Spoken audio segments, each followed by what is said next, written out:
Second Shaheed Benazir Bhutto university of veterinary animal and sciences जे employees welfare association जे तकरीब हलफ बरादरी यूनिवर्सिटी जे न्यू कैंपस में मुनक़द कई वे, जंहिंमें यूनिवर्सिटी जे vice chancellor Syed Farooq Al Hassan union उहदेदारनि खां हलफ खणायो, जिन में सरपरस्त Asad Ali Rind, chairman Zahooruddin Vistro, vice chairman Yam Faisal, सदर अब्दुल रहमान सीनियर, नायब सदर आबिद अली मक्सी, नायब सदर अब्दुल जब्बार, नायब सदर दीदार हुसैन, नायब सदर इनायतुल्लाह, जनरल सेक्रेटरी आतिफ रजा मरी,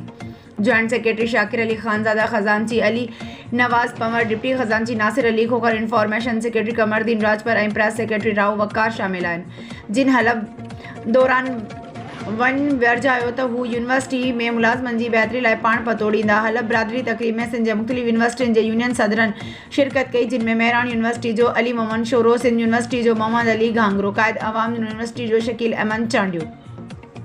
चांका मेडिकल यूनिवर्सिटी जो नूर मोहम्मद हुलियो, शालतीफ़ यूनिवर्सिटी जो हाकिम फलपोटो, लिम्स यूनिवर्सिटी जो सईद लाशारी, लियारी यूनिवर्सिटी कराची जो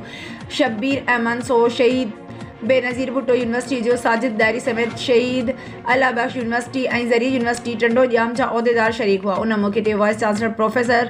सैयद फारूक अल हसन सदारती ख़ुतबे में ॻाल्हाईंदे चयो त सभ खां पहिरियां त चूंड आयल उहदेदारनि खे मुबारकूं, उन खां पोइ उमेद आहे त अव्हां सभु उहदेदार बहितर नमूने यूनियन तोड़े इदारनि लाइ कमु कंदा। हर जाइज़ कम में असांजो अव्हां सां सहकार रहंदो। तकरीब दौरान आयल महिमाननि खे टोपिन, अजरकनि ऐं लुंगियुनि जा तोहफ़ा पेश किया विया। उन मौक़े ते यूनिवर्सिटी जे ऑफिसरनि मोहम्मद खान बंगवार, सैद अली रज़ा शाह, अजीज़ अहमद जमाली, ज़ाहिद हुसैन राजपूत समेत कई ऑफिसर शरीक हुआ।